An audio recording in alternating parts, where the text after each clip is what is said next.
excessively militarized zone. That blast Betrayal on the Horizon by Level Up Music Lab, likely inspired by such legends in the music community as Real Big Fish and Five Iron Frenzy, amongst others. It's like an angel singing. It's like a demon screaming. It's fluffing awesome. Is it generative AI music? Probably, more than likely, definitely, but these tools are like masks. They're dreadfully comfortable, and I imagine everyone will be using them in the future. I won't fault one for having passion for diving, and one need to create an audible treat out of tools that are publicly available. Makes about as much sense as giving someone a hard time for running Linux or their personal brand of Photoshop, if you ask me. The top news of the day is, what has been happening lately with my production schedule. Well, I'm gonna be honest with you, Hellraisers. My husband and I thought it was a good idea for me, a massive, oversensitive bleeding heart, to watch Grave of the Fireflies and The Green Mile on back-to-back movie nights, so I had to spend a good number of hours absolutely sobbing my eyes out. That whole thing with the Grave of the Fireflies, this is exactly what my Seraphim set out to prevent. I'd leave the heavy military lifting to the big boys like the 95th Roughnecks, the 88th Liberty Legion, the 222nd Iron Brigade, or I'd just cheat and run crying to the Freedom Alliance, telling them that someone was being mean to me. We focus on those who fall through the cracks of war, those who are too small or weak to lift a weapon themselves, to make sure that there is never another Setsuko. Not on our watch. I think the great Jonathan Young said it very well. Is a kingdom really mighty when for a sick and starving child it just doesn't care? But as for the most recently passed major order, you boys knocked that one out of the park and busted up some poor guy's windshield in the parking lot.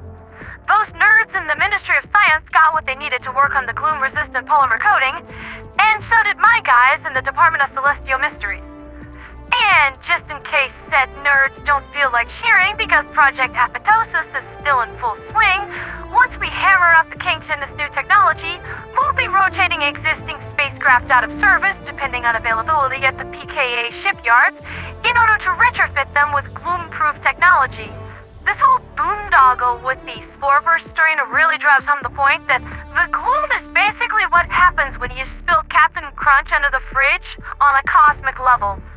Now, there's all manner of ungodly creatures scurrying around under there, so we got to enlist the aid of that hot wolf boy that lives a few houses over to lift the fridge up so we can clean under there, all while thinking of proper ways to reward him for his efforts once the task is done, and I realize that my badly suppressed naughty thoughts are breaking this metaphor down a bit, so let's change the topic.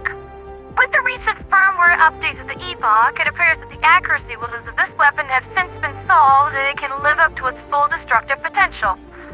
I'll be honest here, Helldivers, I have blown up more than a few fished units by accident, trying to coax the maximum amount of damage out of this thing, and while it is clunky, dangerous to oneself and others to use, and has a low rate of fire to go along with its mag size, I kinda like it.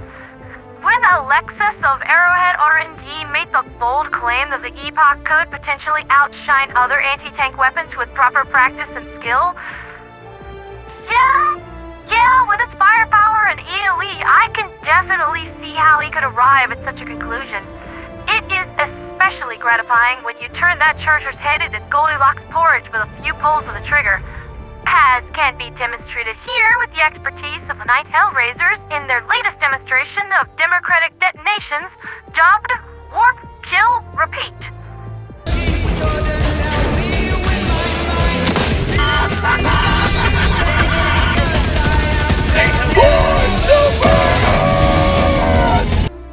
These guys are always bringing me the very best violence. In other news, the anticipated campaign of the Independence Concord, Operation Divine Reclamation, fired off early this morning with multiple factions converging upon Genesis Prime and engaging Illuminate spacecraft in an attempt to establish orbital superiority. Concord divers had boots on the ground less than an hour ago, and Ambassador Radical made a briefing early this morning issuing instructions along with stated war goals of the operation. The primary objective is to liberate the megacity of Malstrip Nodes. The Illuminate have turned this city into a zombie Priam bonanza, and we really should be putting a stop to that kind of thing.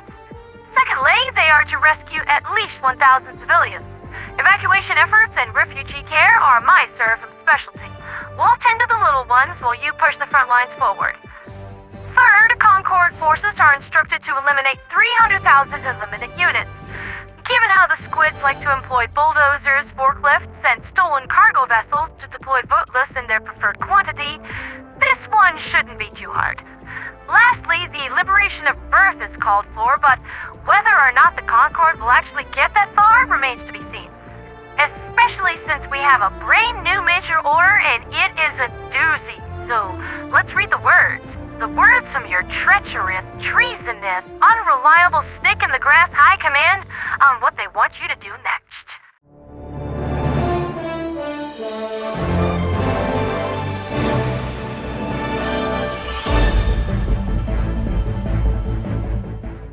The first residents are beginning to populate the 3 maximum security cities, or MSCs.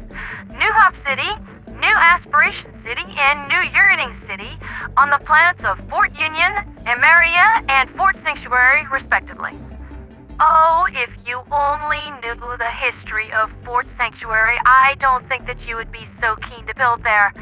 After what happened to the Sentinel Defense Force, that's like 14 Indian burial grounds stacked on top of each other. I hear that Stephen King is writing a new book specifically about this one planet. As these trailblazing models of citizenship establish their families in these well-guarded metropolises, it is more important than ever that no agents of tyranny mar the momentous proceedings. I'm gonna have to keep an eye on these MSCs because what I'm seeing here already, they are reeling and coming across with that Arbeit macht frei vibe, if you know what I mean. While New Hope City and New Yearning City are far from enemy forces, citizens arriving to New Aspiration City on Emeria cannot ignore the automatons menacing the neighboring sector. The automatons no doubt seek to intimidate our citizenry and derail the success of the MSC project through manipulation of public perception. I think that might be giving the limited CPU cycles of the Automaton Collective too much credit, but hey, what do I know? The Hellraisers are ordered to clear the nanosector of all automaton belligerents, thereby establishing a secure buffer zone for New Aspiration City. Additionally, in order to prove to the automatons and to the Federation at large that their brutish scare tactics are ineffective, the Hellraisers are ordered to destroy the designated number of automaton conscripts with the, rail cannon strike stratagem. What? Show no quarter to the automaton folks. The Federation of Super-Earth will not be intimidated by robots. Except possibly the refuge androids currently deployed to the Prussian region of Super-Earth, snapping into Ministry spawns like a Slim Jim. Yeah, I haven't given up on that. My friend wanted to see pressure free, and I will see it done. I have 200,000 combat units deployed with 1 million more well on the way. This next major order will last another 7 days, concluding Wednesday, August 13th, 2:30 a.m., Super-Earth Eastern Standard Democratic Time, and has the following victory conditions.